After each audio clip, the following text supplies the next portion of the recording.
Okay, this segment is about EPA's position on lead-based paint, and it's a fairly cut and dried one. EPA has basically said that lead is not usually a hazard if it is in good condition.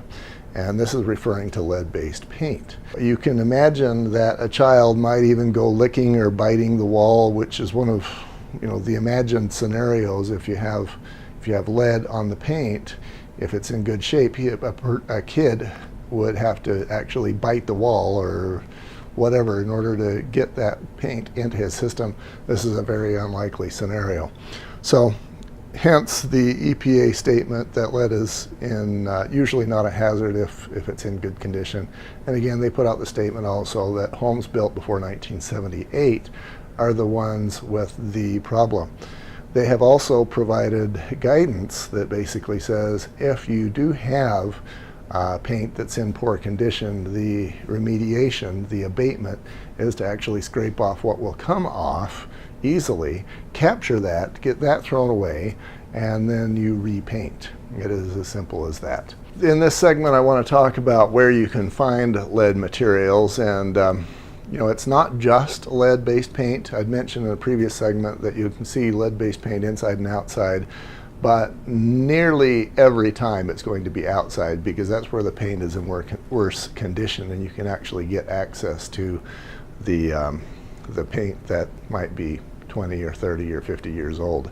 So, but there's others. You can actually have lead in lead pipes. You can have lead in lead pipe solder, and then of course you've got the lead-based paint. You can also have lead in drinking water.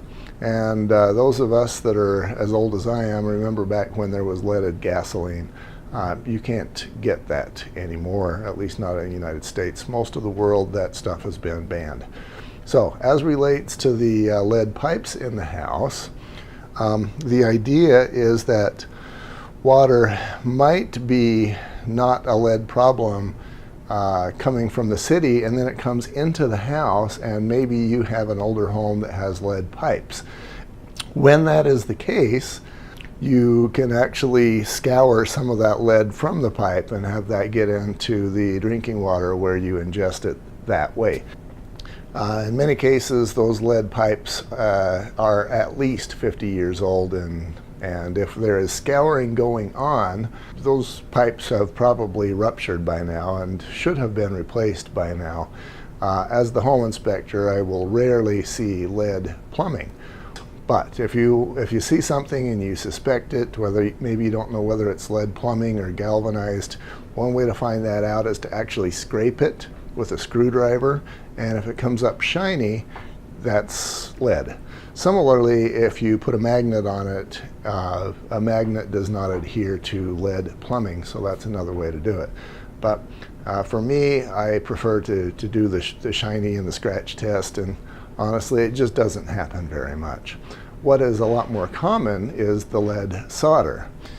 In many cases, you'll see maybe copper plumbing where they used a lead-based solder to attach pipe A to pipe B, and in that particular case, that was banned as recently as 1986. So that is a lot more possible. For lead plumbing, I will see that only in homes that are extremely old, maybe the early 1900s.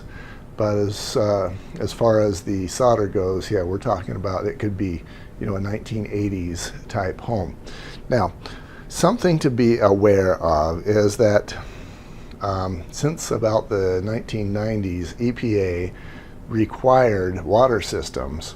See, there's two things that can happen with water. It can either scour or it can deposit.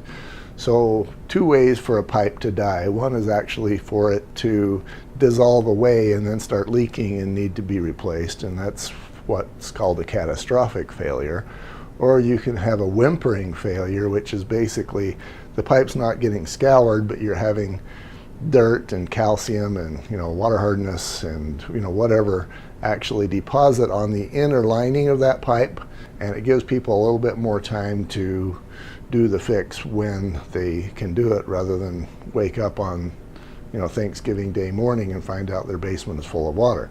Corrosion is the scouring, and then deposition is the coating. So EPA required that city water systems make their water chemistry so that it coats rather than scours the interior of the plumbing lines. So as a result, by now it's been decades, and lead-based solder is much less of a problem now because the interior of those pipes has been coated so that if there is any lead solder there, it's generally not accessible to the water to be removed. Lead-based paint, again, I mentioned you can have it on the exterior or interior.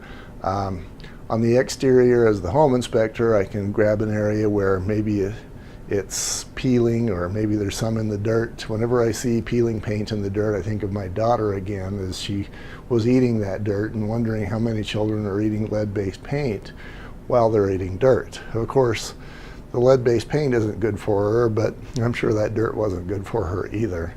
And who knows what health effects there may have been associated with that. On the interior, you're really only going to have access to lead if the paint is damaged. And like I say, you know, there may be 10 coats of paint on in a home that was built in 1922, and if it's in good shape, the home inspector is only going to be able to access the last one, the top one.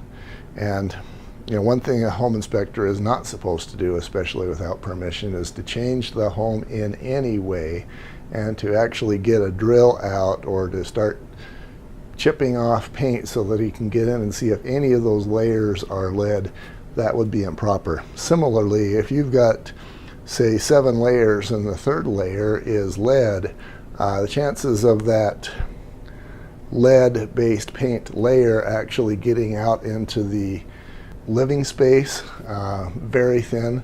So as a result, in my opinion, it would be improper to go digging or drilling through a wall to see if you can identify lead in any one of the previous layers, assuming, of course, that the paint is in good shape. If it's not, then you can just pull off a piece and check that.